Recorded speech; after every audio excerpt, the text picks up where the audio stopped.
Ya pemirsa, kita beralih ke informasi lainnya. Kuasa hukum dari Hasto Kristianto ini membantah dugaan yang menyebut kliennya sudah berada di luar negeri pasca penetapan tersangka kasus suap Harun Masiku. Dan sejak jadi tersangka, Hasto disebut tetap rutin berada di kantor DPP PDIP berkaitan dengan tugasnya sebagai sekjen partai.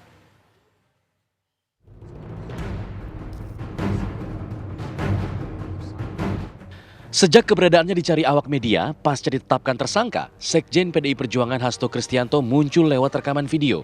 Kemunculannya ini seolah ingin menggugurkan dugaan dirinya telah berada di luar negeri. Sebelumnya, Hasto diduga sudah berada di luar negeri berdasarkan informasi yang diterima Wakil Pimpinan KPK periode 2007-2011 Muhammad Yasin.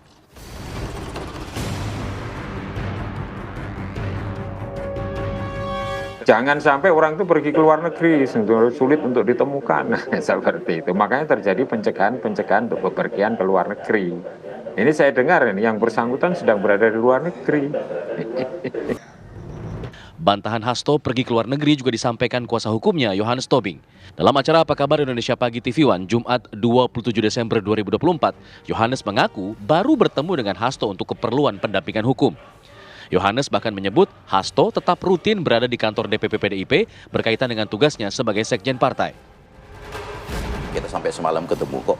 Oh berarti masih ketemu ya, loh, masih di Indonesia. Ini gimana dong kita mau terima kuasa, mau teken kan?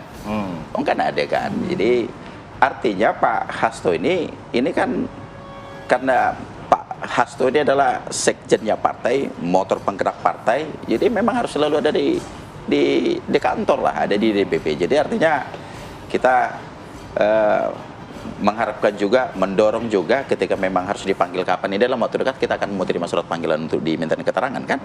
Sebagai tersangka ya kita akan hadir. Tim hukum Hasto memastikan kliennya akan kooperatif dengan KPK jika keterangannya kembali diperlukan. Hasto bahkan disebut siap jika nantinya ada penahanan. Tim TV One mengabarkan.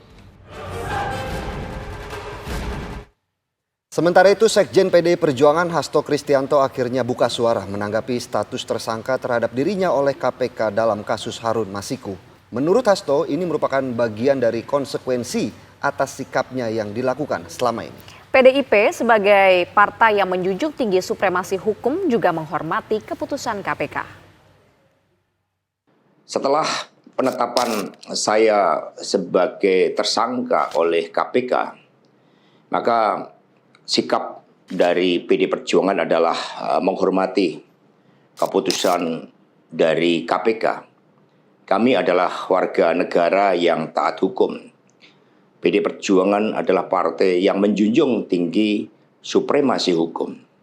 Saya sudah memahami berbagai resiko yang akan saya hadapi.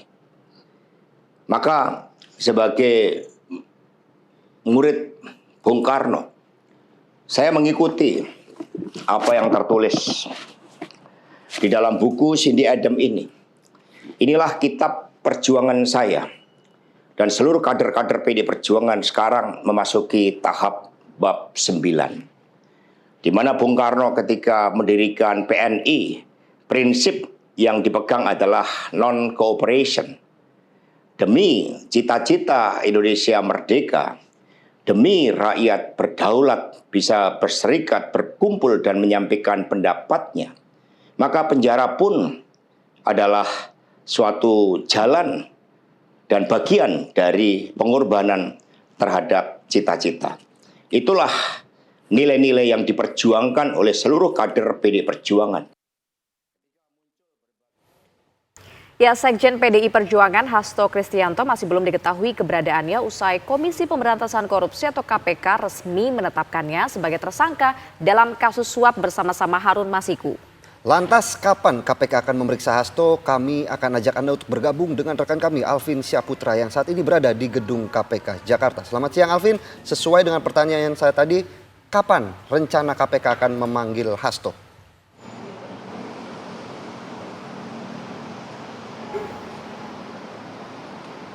Ya baik, Fada Indi, Philip, dan juga pemirsa, memang saat ini Komisi Pemberantasan Korupsi ataupun KPK sudah resmi menetapkan sekjen dari PDI Perjuangan, yaitu Hasto Kristianto, dalam kasus selanjutannya dalam kasus politisi dari PDIP, Harun Masiku, yang memang saat ini masih buron dan juga masih belum tertangkap. Pemirsa, saat ini bisa saya gambarkan juga, saat ini tempat saya mengabarkan berada di kantor KPK ataupun Gedung Merah Putih KPK Jakarta.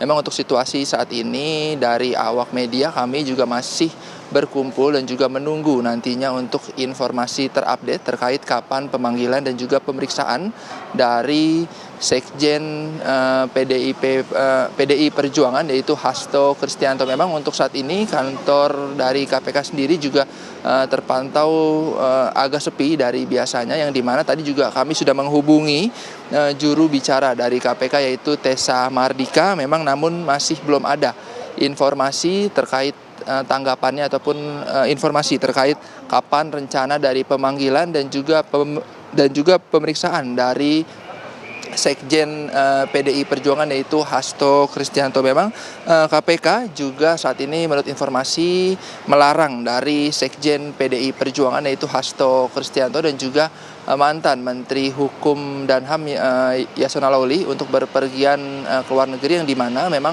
untuk tujuan melarang dari Hasto dan juga Yasona Lawli memang untuk keperluan penyidikan yang nantinya akan dilakukan oleh pihak KPK. Memang saat ini untuk dari kami dari awak media juga masih menunggu terkait informasi update untuk dari kasus dari Sekjen PDIP itu Hasto Kristianto.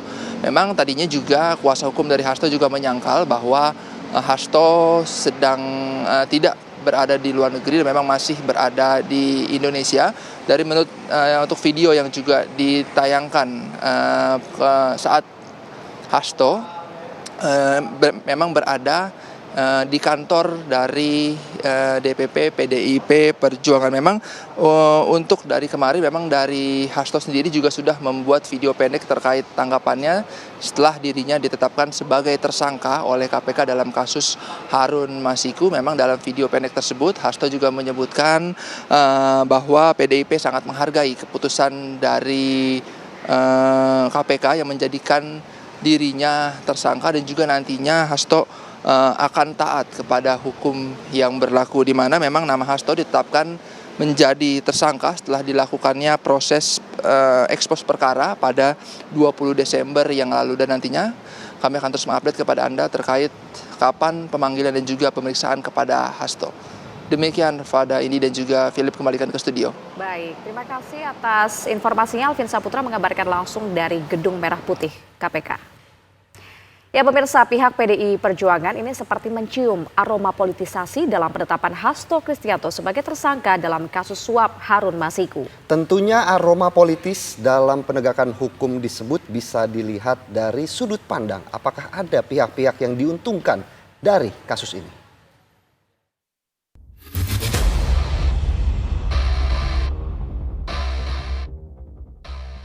Ditetapkannya Hasto Kristianto sebagai tersangka dinilai bisa menjadi langkah positif bagi KPK menangkap Harun Masiku yang saat ini masih buron. Namun di balik penilaian itu, sejumlah pihak menduga ada tersimpan aroma politis dalam penetapan Hasto sebagai tersangka oleh KPK. Hal ini tak lepas dari pernyataan dari petinggi PDIP, kuasa hukum hingga Hasto sendiri. Guru Besar Ilmu Komunikasi Politik Universitas Indonesia, Profesor Ibnu Hamid menilai aroma politis dalam penegakan hukum sebenarnya bisa dilihat dari sudut pandang apakah ada pihak-pihak yang diuntungkan dari kasus tersebut. Kalau dilihat dari sudut pandang politik atau komunikasi politik khususnya, siapa yang mendapatkan keuntungan politik dari kasus ini? Nah, pastinya banyak dugaan-dugaan yang dapat keuntungan politik dari peristiwa ini, baik yang visible hand yang kelihatan maupun yang tidak kelihatan, kan begitu. Kuasa hukum membeberkan sejumlah alasan mengapa mereka menyebut penetapan Hasto sebagai tersangka sebagai bentuk politisasi hukum. Kenapa kami menyebut ini sebagai politisasi? Karena kita yang merasakan bagaimana kita diperlakukan. Nah kita kan harus mendapatkan hak yang sama nih. Ini kan KPK ini pimpinan ini baru 1 minggu nih. Kan kita paham betul bagaimana menggelar perkara itu di hadapan para penyidik, naik ke level direktur sampai kepada ketua KPK. Itu yang ada 9 orang itu. Terus kemudian bagaimana surat SPDP itu yang seharusnya kita terima tetapi kita tidak menerima. Kita jadi meragukan dong kinerja KPK. Harusnya kan kita minta dong harusnya profesional lah. Nah, Sementara itu, Komisi 3 DPR RI meminta semua pihak untuk menghormati prosedur hukum yang tengah berjalan di KPK. Ketua Komisi 3 Habibur Rahman menegaskan ada prosedur pra-peradilan jika merasa ada kejanggalan dalam penetapan tersangka Hasto Kristianto. KPK itu nggak bisa diintervensi ke dalam konteks penanganan perkara oleh Komisi 3, nggak bisa, gitu loh. Nggak bisa kita masuk ke substansi penanganan perkara, gitu loh. Baik. Hal yang bisa masuk ke substansi penanganan perkara adalah prosedur hukum. Kalau hakim pra-peradilan menyatakan apa yang dilakukan ya oleh KPK terkait misalnya kebocoran informasi, Pak Hasto udah tahu duluan. Bisa jadi materi gugatan kayak tersangka, itu ya, pra-peradilan. SPDP katanya bocor. Ya. Kemudian penetapan tersangka katanya informasi yang didapat dari timnya Pak Hasto tidak sesuai karena orang baru masuk tiba-tiba sudah menetapkan tersangka yang 5 dipilih ini ya kan. Nah, itu kalau hakim pra-peradilan memutuskan itu adalah suatu kesalahan, bisa gugur status tersangkanya. Tim hukum Hasto menyebut tengah mempersiapkan materi pra-peradilan, namun masih belum memastikan kapan akan diajukan. Tim TV One mengabarkan.